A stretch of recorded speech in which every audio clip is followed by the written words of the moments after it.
Hallo Leute. Willkommen bei Learn German Easily. Abonnieren Sie unseren Kanal und aktivieren die Glocke, damit Sie kein Video verpassen. Es war einmal ein kleines Mädchen namens Sophia. Sie war 10 Jahre alt und lebte mit ihren Eltern zusammen in einer kleinen Wohnung in Berlin. Sie hatte eine liebevolle Mutter, die sich um sie kümmerte. Aber ihr Vater war oft unzufrieden und unglücklich. Sophia wusste nicht genau, warum ihr Vater so unzufrieden war. Aber sie wusste, dass es etwas mit ihrer Mutter zu tun hatte. Sophia hatte schon oft genug miterlebt, wie ihre Eltern streiten und schreien. Es gab immer dieselben Probleme: Geld, Lisas Gewicht und Peters Geiz. Sophias Mutter, Lisa, war eine liebevolle und fürsorgliche Frau, aber sie hatte mit ihrem Gewicht zu kämpfen. Ihr Mann Peter hatte keine Geduld für ihre Probleme und nannte sie oft fett und faul. Du bist so dick geworden. Hast du in letzter Zeit etwas abgenommen? Was? Wie kannst du so etwas sagen? Ich habe versucht, auf meine Ernährung zu achten und regelmäßig zu trainieren. Offensichtlich nicht genug. Schau dich doch an, du hast so viel Gewicht zugenommen. Ich schäme mich, mit dir in der Öffentlichkeit zu sein. Das ist nicht fair. Du hast mich geheiratet, als ich so war, wie ich war. Warum bist du jetzt so gemein zu mir? Weil ich mich zu dir hingezogen fühlen möchte. Aber ich kann einfach nicht, wenn du so fett bist. Es ist widerlich. Das ist nicht nur gemein, sondern auch verletzend. Ich fühle mich unwohl und unsicher in meiner eigenen Haut. Vielleicht solltest du etwas dagegen tun. Geh zu einem Fitnessstudio oder iss weniger. Ich habe bereits versucht, diese Dinge zu tun, aber es ist schwierig. Ich brauche Unterstützung und Ermutigung, nicht Beleidigungen. Ich kann nicht zu jemandem hingezogen sein, der so ungesund lebt. Du solltest mich lieben und akzeptieren, egal wie ich aussehe oder was ich tue. Ich liebe dich, aber ich kann nicht einfach darüber hinwegsehen, wie du dich selbst behandelt. Ich will, dass du gesund bist. Ich will auch gesund sein. Aber ich brauche deine Unterstützung, nicht deine Beleidigungen. Auch die finanzielle Situation ihrer Familie war schwierig. Peter hatte einen Job als Mechaniker, aber sein Gehalt war nicht sehr hoch. Lisa arbeitete als Kellnerin in einem Restaurant für einen Hungerlohn. Sie hatte oft Schmerzen und konnte nicht lange stehen oder sitzen. Sie hatte auch Depressionen und nahm Antidepressiva, die ihr Arzt ihr verschrieben hatte. Peter war auch sehr geizig und weigerte sich, Geld für Dinge wie Essen und Kleidung auszugeben. Lisa musste oft in Second-Hand-Läden einkaufen, um Sophia und sich selbst mit Kleidung zu versorgen. Sophia war sehr unglücklich in ihrer Familie. Sie liebte ihre Mutter, aber sie hatte Angst vor ihrem Vater und seinen Wutanfällen. Sie konnte oft hören, wie ihre Eltern stritten und sich gegenseitig beleidigten. Sophia wollte einfach nur, dass ihre Eltern aufhören zu streiten und glücklich sind. Aber das schien unmöglich zu sein. Eines Tages bekam Sophia mit, dass ihre Eltern sich scheiden lassen wollten. Sie war am Boden zerstört und hatte Angst vor der Zukunft. Sie konnte sich nicht vorstellen, dass ihre Familie auseinanderbrechen würde. Sophia war sehr traurig, als sie zu ihrer Mutter ging und sie fragte, was passieren würde. Lisa sagte ihr, dass sie sich nicht sicher sei, aber dass sie versuchen würde, für sie da zu sein und sie zu beschützen. Die folgenden Wochen waren für Sophia sehr schwierig. Sie sah ihre Eltern kaum noch zusammen, und die Stimmung zu Hause war sehr angespannt.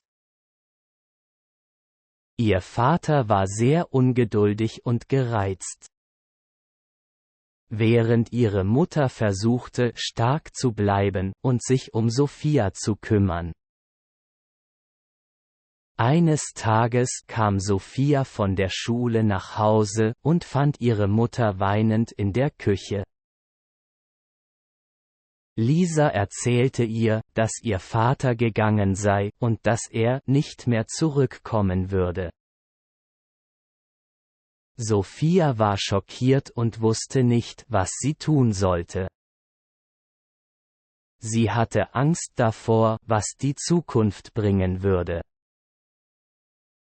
In den nächsten Monaten war das Leben für Sophia sehr schwierig.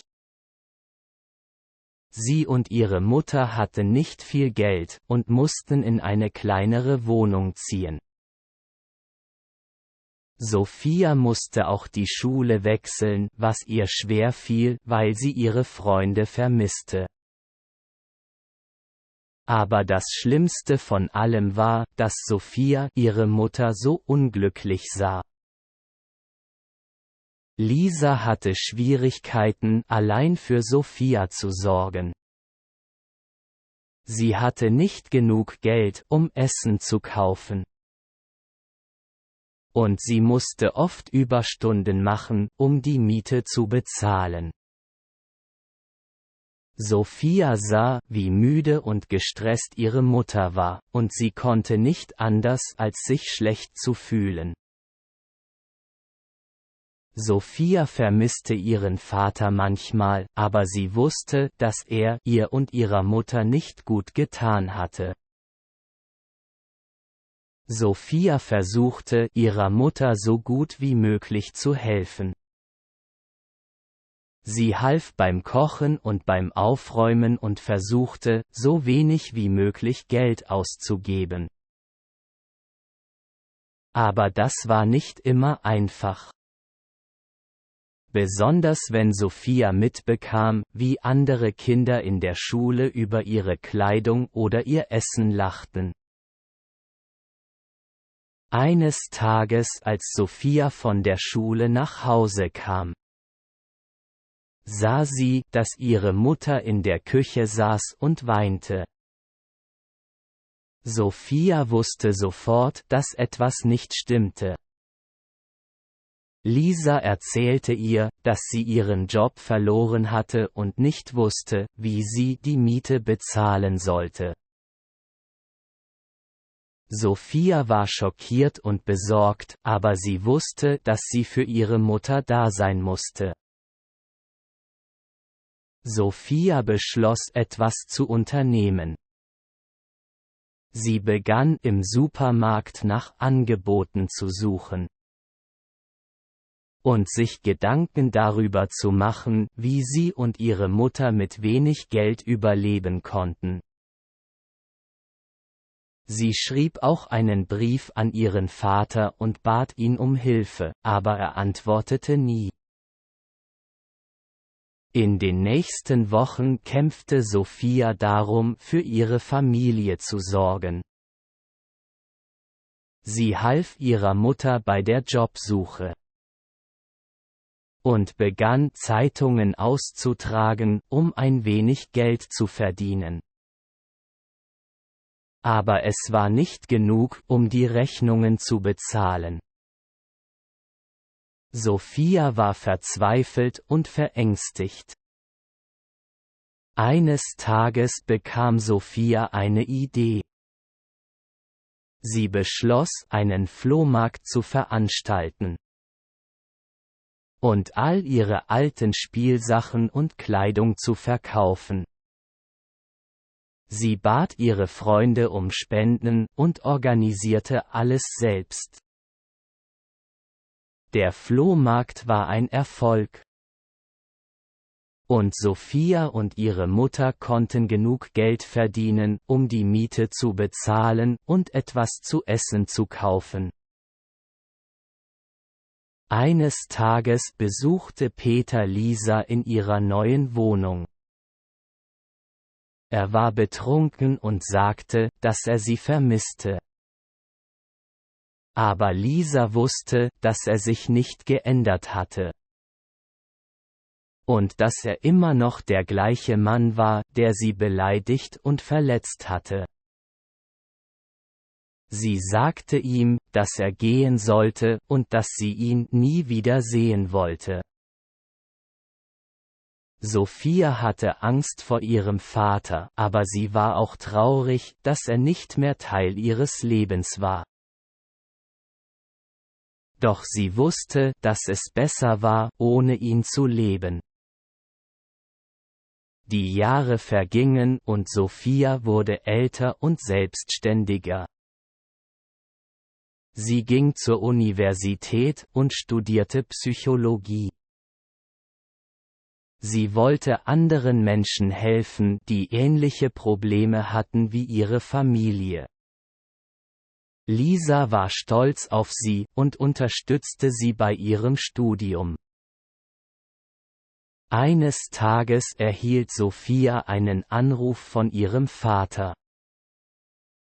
Er war schwer krank und bat um Vergebung. Sophia war überrascht und wusste nicht, was sie tun sollte.